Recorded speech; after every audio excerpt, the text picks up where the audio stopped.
Well, this will be my 72nd guide spin when I come this year. This is the only river I guide on, is this one right here. As far as I can remember now, I don't remember guiding any other rivers. I was up there with Rocky Brook 37 summers. Wow. And I was at Salmon Brook another 18 or something before that. 66 was a real good year. And 69 and 70 at Rocky Brook, both years we caught over 1,000 fish. We used to walk up there and walk up the cold spring. Sometimes there'd be 200 fish in that pool. One time I was up there, I took a fellow out to Hunter Hole. Fish off a big rock there.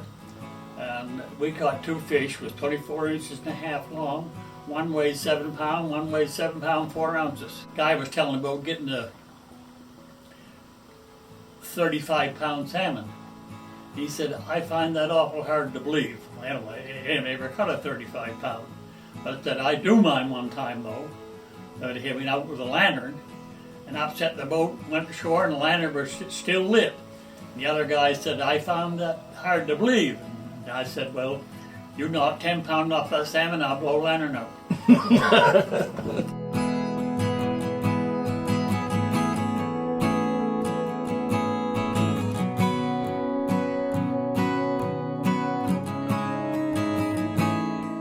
Used to have 9 guides steady, now they get 8.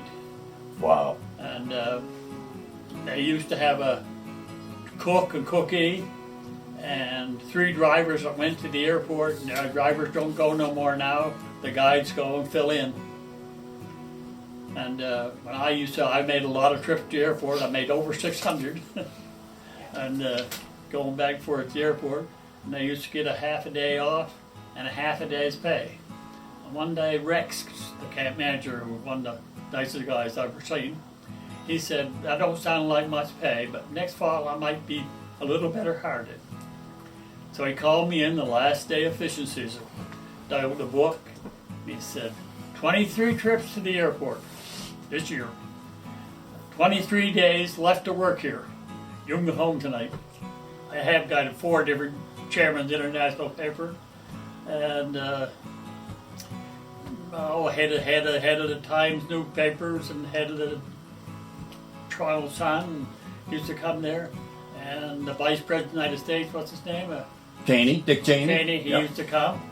And one time he went to Clearwater, we went over, I drove him over to the airport. He slept all over the back seat going over, all the way over. So when I pulled back around, I used to ride most of the plane, I pulled back around front, I said, I better check that back seat, see if anything in it. I went back, his billfold was laying there. I picked it open up, first thing I seen was his picture. So I ran back into the airport, and the commissioner called the tower, and the plane stopped, and the pilot met me halfway back. But he did thank me next year. A guy, a fellow named Alan Lambert. He was chairman of Toronto Dominion Bank, and we were at Hunter Hole. And he hooked about a 12-pound salmon. He would do anything to get a fish too. He loved to get one and take home. So anyway, the salmon down the back channel, right-hand one. And he said, my line's all put in there, all gone. I said, you give me the rod and you stay right here. He said, yes, I'll stay right here. He gave me a rod, I waved right to there, crossed down the back channel, and I landed a 12-pound salmon. So when I was carrying it back, I come up, we're hecking down the right-hand channel. I said, I've got the straight one to be shorter. Just soon as I started up there, I looked, I seen the black in the middle of the brook. And I thought maybe I thought a bear first, because he had a black sweater on. So I went up with old Mr. Lambert. He decided after I went, I might need the net. Took the net across and fell down. Floated down there. And I held him out in the river there for maybe 5 minutes to get his wind back, and went to shore and sat down, and went back up the other end again. I don't know what would have happened if I hadn't went up the other channel. I wouldn't know where he went or nothing. No. And he also lost the dip net, he lost his glasses, and he lost his wristwatch. I went back down, found the dip net and the watch, but dip net and his glasses, but I never did find the watch. We used to have 8 fishing periods.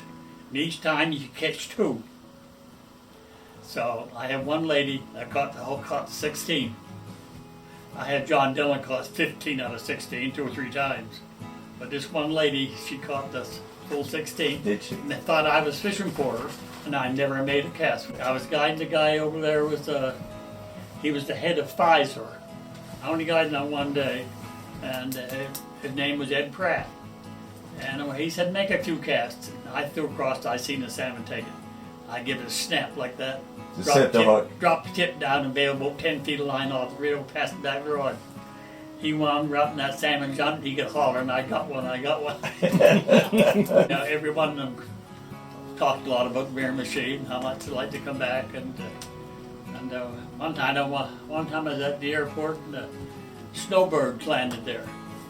And we got talking to them a long time. And one of them said to Warren, the guy who was with me, either driver or the guide, how would I get to ever go to Rocky Brook?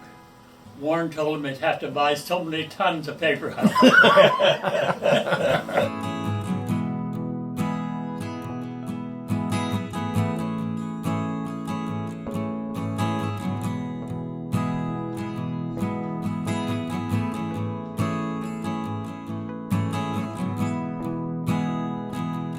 I was 73 when I retired. Wow. Rocky Brook. Wow. Yeah.